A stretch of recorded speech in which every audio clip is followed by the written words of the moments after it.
মৰমৰ ছাত্ৰ ছাত্ৰীসকল মোৰ ক্লাছলৈ স্বাগতম। আজি তোমালোকক অনুশীলনী 9.2 ৰ কোশ্চেন 1 2 আৰু 3 একেটা সলিউশন কৰি প্ৰথমতে তোমালোকক দিয়া আছে চিত্ৰ 9.15 তোমালোকৰ এইটো ছবি ABCD এটা সামন্তৰিক ABCD তোমালোকক এটা সামন্তৰিক দিয়া আছে যত AE লম্ব দিয়া আছে DC CF তোমালোকৰ CF লম্ব দিয়া আছে AD ৰ ওপৰত AB তোমালোকক 16 দিয়া আছে AE তোমালোকক 8 দিয়া আছে CF তোমালোকক 10 দিয়া আছে AD উলিয়াব দিছে ঠিক আছে চাবা তোমালোকৰ এটো ছবি মই এনেকৈ আঁকি লৈছো তোমালোকৰ এক্সাৰসাইজ 9.2 কোশ্চেন 1 প্ৰথমতে তোমালোকে গিভেন বা দিয়া আছে বুলি লিখি লব পাৰা যে দিয়া আছে আমাক AB তোমালোকক দিয়া আছে 16 তাৰ পিছত AE দিয়া আছে তোমালোকক 8 আৰু CF তোমালোকক দিয়া আছে 10 এইবিলাক সেন্টিমিটাৰত দিয়া আছে ঠিক আছে তোমালোকক উলিয়াব দিছে AD এতিয়া আমি জানো যে সামন্তৰিকৰ বিপৰীত বাহু সমান তাৰ মানে তোমালোকে AB = DC বা CD ক'ব পাৰা ঠিক আছে আমি কি ক'ব পাৰো যে AB = DC বা CD ইকুৱেল টু কি হ'ব তোমালোকৰ AB ৰ মান 16 তাৰ মানে DC ও তোমালোকৰ 16 ওলাই গ'ল এতিয়া আমি জানো যে সামন্তৰিকৰ কালি তোমালোকক কি হয় ABCD ৰ কালি লিখিম ABCD ৰ কালি তোমালোকৰ DC ভূমি ধৰি হা DC ভূমি লৈ DC ভূমি ধৰি আমি ABCD ৰ কালি উলাম তোমালোকৰ ফৰ্মুলা হল ভূমি পূৰণ উচ্চতা ভূমি তোমালোকক দিয়া আছে উচ্চতা DC উচ্চতা তোমালোকক দিয়া আছে AE এটো ভূমি এটো তোমালোকৰ কি হ'ব উচ্চতা হ'ব AE মানে যদি আমি এনেকে এক্সট্ৰা আঁকি লও চাবা A B C D তোমালোকৰ E ভূমিটো পাবা তোমালোকে DC আৰু AE তোমালোকৰ উচ্চতা এতিয়া DC তোমালোকে জানা 16 ইনটু AE তোমালোকে কি পালা AE তোমালোকে 8 পাইছা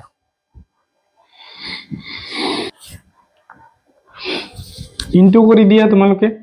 8 * 6 কি পাবা 24 সৰি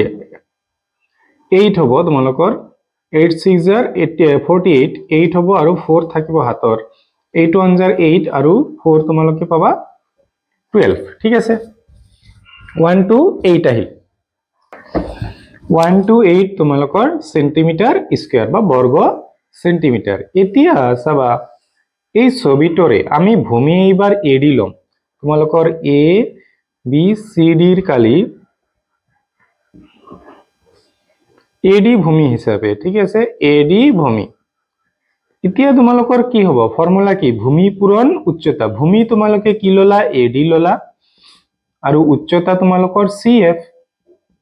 ঠিক আছে তাৰ মানে তোমালোকে যদি এনেকা মই সাইডত ৰাফ কৰি দিছো চাবা এটো তোমালোকৰ যদি ছবি হয় ABCD তোমালোকৰ যদি উচ্চতাটো এটো হয় CF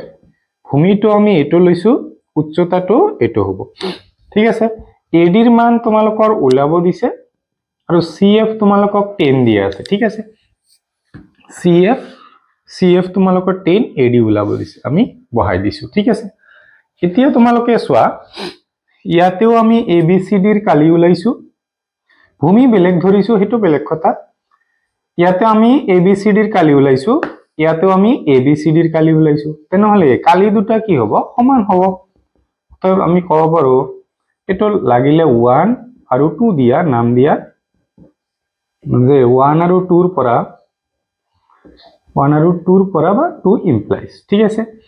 আমি কি পাম AD into 10 equal to 1 to 8 এটো পাম এতিয়া AD তোমালোকৰ ইনটু আছে এটো সাইডত যাই কি হ'ব হৰণ হ'ব তোমালোকৰ কি আছে শূন্য এটা শূন্য আছে এক ঘৰ আগত দশমিক হ'ব দুটা শূন্য থাকিলে দুই ঘৰ আগত হয় এটো তোমালোকে জানা তেনেহলে AD ইকুৱেল টু ইমান সেন্টিমিটাৰ এটোই তোমালোকৰ এনসাৰ কমপ্লিট হয় ঠিক আছে ভিডিওটো ৰখাই লিখি লবা এতিয়া 2 নম্বৰ প্ৰশ্নটোত চাবা ABCD এটা সামান্তৰিকৰ এটা বাহুবোৰৰ মধ্যবিন্দু কেইটা যদি তোমালোকক মই ছবিটো আঁকি লৈছো এনেকে চাবা ABCD এটা সামান্তৰিকৰ মধ্যবিন্দু কেইটা সেইফালে কোশ্চেনটো দিয়া আছে তোমালোকে কিতাপ উলাই লব পাৰা যথাক্ৰমে তাৰ মানে যথাক্ৰমে মানে প্ৰথমতে তোমালোকৰ AB ৰ মাজত E আছে নেক্সট তোমালোকৰ BC ৰ মাজত F আছে CD ৰ মাজত G আছে আৰু AD ৰ মাজত তোমালোকৰ H আছে ঠিক আছে দেখুৱা যে কালি তোমালোকে প্ৰমাণ কৰিব দিছে যে কালি EFGH ৰ কালি কি দেখাব দিছে হাফ অফ ABCD ঠিক আছে এটো তোমালোকক প্ৰমাণ কৰিব লাগে সবা আমি এনেকে লিখিলাম বিশেষ সূত্ৰ বা দিয়া আছে যেটো লিখা তোমালোকে বিশেষ সূত্ৰও লিখিব পাৰা দিয়া আছে বুলিও লিখিব পাৰা কোশ্চেন তোমালোকৰ 2 নম্বৰ আমি গিভেন বুলি লিখিলো বা দিয়া আছে ABCD এটা কি দিয়া আছে সামান্তৰিক দিয়া আছে সামান্তৰিক ঠিক আছে এটো এটা সামান্তৰিক দিয়া আছে আৰু কি কৈছে যে EFGH তোমালোকৰ মধ্যবিন্দু ইয়াৰ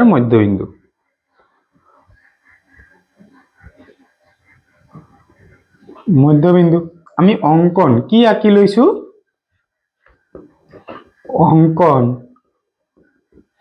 তোমালোকৰ HF সংযোগ কৰা হল ঠিক আছে সংযোগ কৰা হল এতিয়া তোমালোকক প্ৰমাণ কৰিব দিছে যে প্ৰমাণ কৰিব লাগে কি প্ৰমাণ কৰিব লাগে যে এই মাজৰটোৰ EFGH ইয়াৰ কালি আমাক হাফ দেখাব লাগে বা আধা দেখাব লাগে ABCD ৰ কালি ঠিক আছে কালি তোমালোকৰ EFGH equal to half of তোমালোকৰ কালি ABCD ঠিক আছে এইটো তোমালোকক দেখাব লাগে এতিয়া চাবা প্ৰমাণ সোৱা তোমালোকে এই গোটেইখিনি ABCD তোমালোকৰ এটা সামান্তৰিক দিয়া আছে তেনেহলে তোমালোকৰ ABFG এটা কি হ'ব সামান্তৰিক হ'ব আমি এনেকে আঁকি লৈছো তোমালোকৰ আৰু আঁকিব নালাগে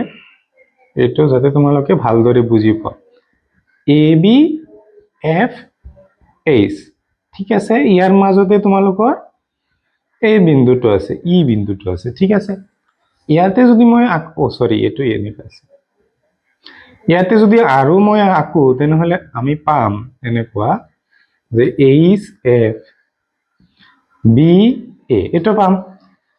আৰু ত্ৰিভুজটো পাম তোমালোকৰ কোনটো HF ইয়াতে ই ঠিক আছে আমি ফৰ্মুলা জানো যে সামান্তৰিকৰ একে ভূমি আৰু একে সমান্তৰালৰ মাজত থাকিলে ত্ৰিভুজৰ কালি কি হয় সামান্তৰিকটোৰ আধা হয় ঠিক আছে এইটো ফৰ্মুলা আমি ব্যৱহাৰ কৰিম আমি লিখিম যে একে ভূমিটো কি হৈ আছে HF আৰু সমান্তৰালটো কি হ'ব HF সমান্তৰাল AB একে ভূমি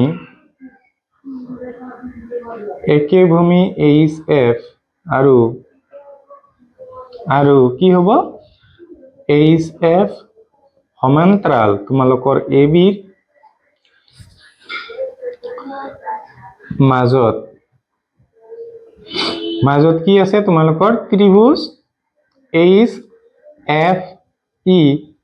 HFE আৰু ABFH ট্ৰেপিজিয়াম আছে সৰি সামান্তৰিক আছে সৰি সামন্তৰিক আছে তোমালোকে কি কি পাবা এতিয়া তোমালোকে উপপাদ্য 9.1 মতে পাই যাবা যে ত্ৰিভুজৰ কালি ত্ৰিভুজ এইচ এফ ইৰ কালি ইকুৱেল টু হাফ অফ কি পাবা কালি এই কালিটো আগত লিখিলে হয় পিছত লিখিলে হয় একে কথা কালি পাবা তোমালোকে এ বি এফ এইচ হল তোমালোকে এইটো 1 নং বুলি দিয়া এতিয়া আমি এই ওপৰৰ পাৰ্টটো লম ওপৰৰ পাৰ্টটো মানে মই এক্সট্ৰা কৰি লৈছো ঠিক আছে তিনিটা ছবি নাকো তোমালোকৰ এইটো এটা ছবি তোমালোকৰ ডি সি এফ এইচ এটো হ'ব তোমালোকৰ সামন্তৰিকটো মাজতে কোন আছে তোমালোকৰ এইচ জি এফ ত্ৰিভুজটো হ'ব তোমালোকৰ এইচ জি এফ ঠিক আছে এটো হ'ব তোমালোকৰ ত্ৰিভুজটো ভূমিটো কি আছে তোমালোকৰ এইচ এফ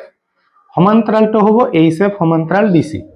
আমি এনেকে লিখিব পাৰো আগৰটো কৈ বেলেগ কৈ লিখিম ঠিক আছে তোমালোকে দুইটা সেম লিখিব পাৰা নহলে বেলেগ লিখিব পাৰা যে এইচ এফ সি ডি সামন্তৰিক আৰু ত্ৰিভুজ তোমালোকৰ এইচ জি এফৰ পৰা কি পাবা তোমালোকৰ ভূমি আছে একে ভূমি তোমালোকৰ আছে এইচ এফ ঠিক আছে আৰু সমান্তৰালটো কি হ'ব এইচ এফ সমান্তৰাল ডিসি এটো তোমালোকৰ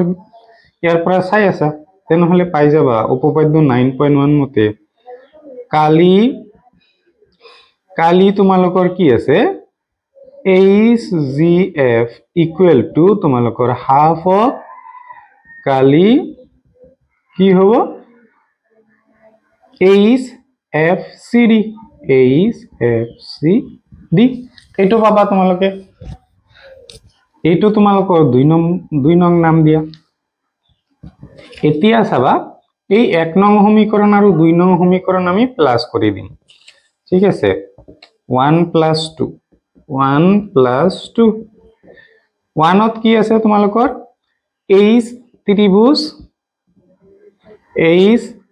এফ ইৰ কালি ঠিক আছে প্লাস তোমালোকে জানা সমীকৰণ প্লাস কৰিলে আমাৰ বাওপক্ষ আৰু বাওপক্ষৰ লগত প্লাস কৰিব লাগে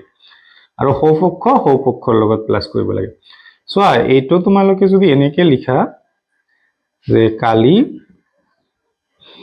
এইচ এফ ই একেটা কথা ঠিক আছে এইটো আৰু এইটো একে কথা প্লাস তোমালোকৰ এইটো লিখিব নালাগে এইটো লিখি দিয়া কালি H G F equal to তোমালোকৰ সৌপক্ষৰ দুটা লিখিব লাগিব হাফ অফ কালি কি আছে তোমাৰ তলত লিখি দিলো এ বি এফ এইচ আৰু এটা আছে তোমালোকৰ হাফ অফ কালি এইচ এফ সি ডি ঠিক আছে এতিয়া তোমালোকে এই দুটাৰ পৰা ভালদৰে চাবা এইচ এফ ই সোয়া এইচ এফ ই তোমালোকৰ এইটো পাৰ্ট ঠিক আছে আৰু কালি এইচ জি এফ এইটো পাৰ্ট তাৰ মানে তোমালোকক কেনেকে বুজাই দি আছো যদি মই এইচ কি আছে এইচ এফ ই ইয়াৰ ওপৰত প্লাস কৰিছো মানে যোগ কৰি দিম এইচ জি এফ তোমালোকৰ ইয়াতে জি লগাই দিলো এইচ জি এফ ঠিক আছে এই দুটা প্লাস কৰিলে তোমালোকে কি লিখিব পাৰিবা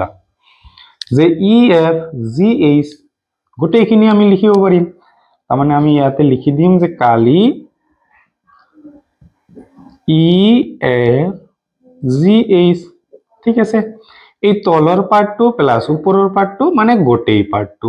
হ'ব তলৰ পাৰ্ট প্লাস ওপৰৰ পাৰ্ট দুটা মিলি গোটেই পাৰ্ট আৰু গোটেই পাৰ্টৰ নাম ই এফ জি এইচ সোয়া তোমালোকে এইচ ই এফ জি এইটো লিখিব পাৰা, কিন্তু কিতাবত তোমালোকৰ এইটো দিয়া আছে, সেইকাৰণে এইটো লিখিছো। ইকুৱেল টু চাবা, আমি আধা কমন লম, ঠিক আছে, দুয়োটাৰ পৰা আধা কমন লৈছো। থাকি গল কালি তোমালোকৰ থাকিল এ বি এফ এইচ, ঠিক আছে, প্লাস তোমালোকৰ থাকি গল কালি এইচ এফ চি ডি। হব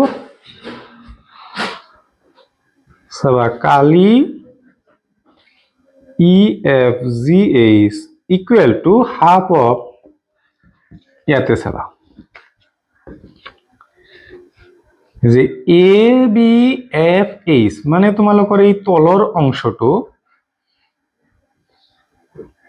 এ বি এফ এইচ, এই তলৰ অংশটো প্লাস তোমালোকৰ এই ওপৰৰ অংশ এইচ এফ চি ডি, এই ওপৰৰ অংশটো, তাৰমানে তোমালোকৰ গোটেই অংশটো ক'ব পাৰা, তলৰ পাৰ্টটো আৰু ওপৰৰ পাৰ্টটো গোটেই পাৰ্টটো, তাৰমানে তোমালোকে ক'ব পাৰা A B C D, half of কালি এ বি চি ডি। তাৰমানে চোৱা তোমালোকৰ দি আছে এ বি এফ এইচ মানে তলৰখিনি, তাৰপিছত দি আছে এইচ এফ চি ডি মানে এই ওপৰৰ পাৰ্টখিনি, গোটেইখিনিক আমি একেলগে এ বি চি ডি লিখিব পাৰো, ঠিক আছে। এইবিলাক কিন্তু লিখিব নালাগে, তোমালোকৰ প্ৰুফটো কমপ্লিট হল, এইটো তোমালোকক দেখাব দিছিল, ঠিক আছে। মই ভিডিঅটো ৰখাই তোমাকে লিখি ল'বা। ইয়াৰ পিছৰ প্ৰশ্নটো চোৱা, কৈছে যে এ বি চি ডি এটা সামন্তৰিক, ঠিক আছে। তোমালোকক মই ছবিটো আঁকি লৈছো। এ বি চি ডি এটা সামন্তৰিক, ইয়াৰ ডি চিৰ ওপৰত কি আছে পি,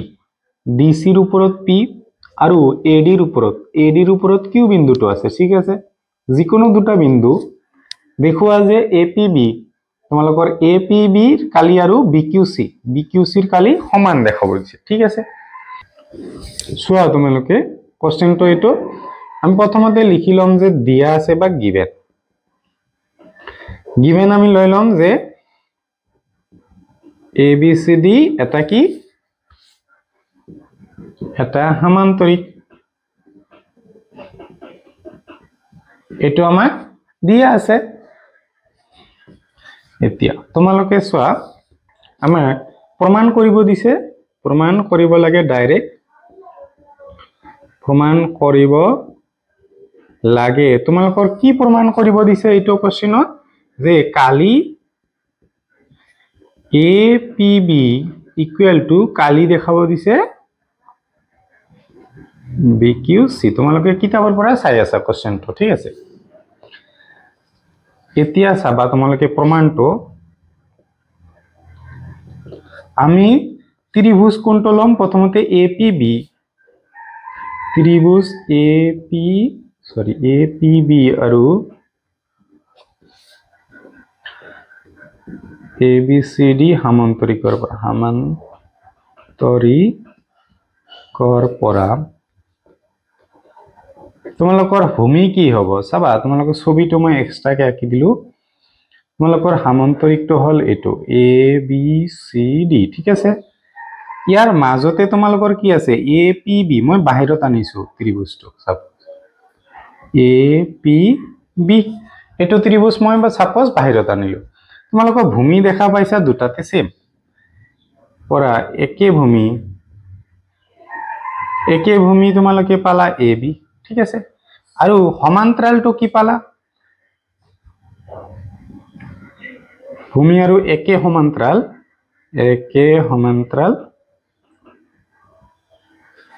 এ বি সমান্তৰাল কি আছে, কাৰ মাজত আছে, ডি চিৰ মাজত আছে। এতিয়া তোমালোকে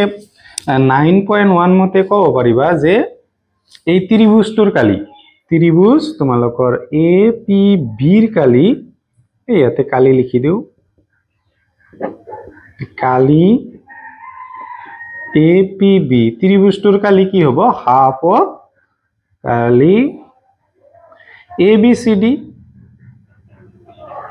ঠিক আছে। এইটো আমি 1 নং বুলি দি লম, এই ছবি দুটা আঁকিব নালাগে, ঠিক আছে।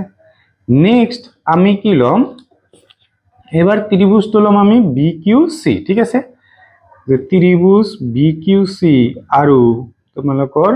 সামান্তৰিকটো এটোই হ'ব ABCD সামান্তৰিকৰ পৰা কি হ'ব একে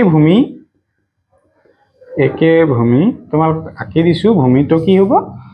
সো তোমালোকৰ সামান্তৰিকটো এটোই ABCD ঠিক আছে কিন্তু ত্ৰিভুজটো কোনটো হ'ব ত্ৰিভুজটো হ'ব কিউ এটো তোমালোকৰ ভূমি দি আছে BC ঠিক আছে দুয়োটাতে একে ভূমি BC সোয়া এই ত্ৰিভুজটো মই এক্সট্ৰাকে আঁকি লৈছো ABCD টো এক্সট্ৰাকে আঁকি লৈছো এইবিলাক তোমালোকৰ আঁকিব নালাগে BC তোমালোকৰ একে ভূমি সমান্তৰাল কি হ'ব কি ইজি লিখি দিম সহজতে তোমালোকৰ যে BC সমান্তৰাল তোমালোকৰ AD আৰু নিলিখো হ'ব এতিয়া তুমি এই দুটাৰ পৰা কি পাবা উপপাদ্য 9.1 মতে যে কালি তোমালোকে পাই যাবা এটো কি হ'ব BQC সমান হৈ যাব হাফ অফ কালি তোমালোকৰ ABCD ঠিক আছে তাৰমানে ত্ৰিভুজৰ কালি আধা তোমালোকৰ সামান্তৰিকৰ কালি হয় এটো তোমালোকে জানা এতিয়া এই 1 সমীকৰণ আৰু 2 সমীকৰণৰ পৰা তোমালোকে কি পাবা সমীকৰণ 1 আৰু 2 ৰ পৰা চোৱা 1 আৰু 2 ইমপ্লাইজ তোমালোকে কি পাই আছা দুয়োটাৰে সৌপক্ষটো ভালদৰে লক্ষ্য কৰা দুয়োটাৰে সৌপক্ষ তোমালোকৰ একে দি আছে তেনেহলে দুয়োটাৰ বাওপক্ষ কি হ'ব সমান হ'ব কালি APB ইকুৱেল টু কালি কি হ'ব BQC দুয়োটাৰে সৌপক্ষ সমান এই কাৰণে তোমাৰ কি হ'ব দুয়োটাৰে বাওপক্ষ সমান হ'ব ঠিক আছে তোমালোকৰ ভিডিওটো কমপ্লিট হল ভিডিওটো ৰখাই তোমালোকে লিখি লবা ভিডিওটো চাই ভাল পালে নিজৰ সমনীয়াৰ সৈতে শেয়াৰ কৰি দিবা চেনেলটোত নতুন আহিলে চেনেলটো সাবস্ক্ৰাইব কৰি যাবা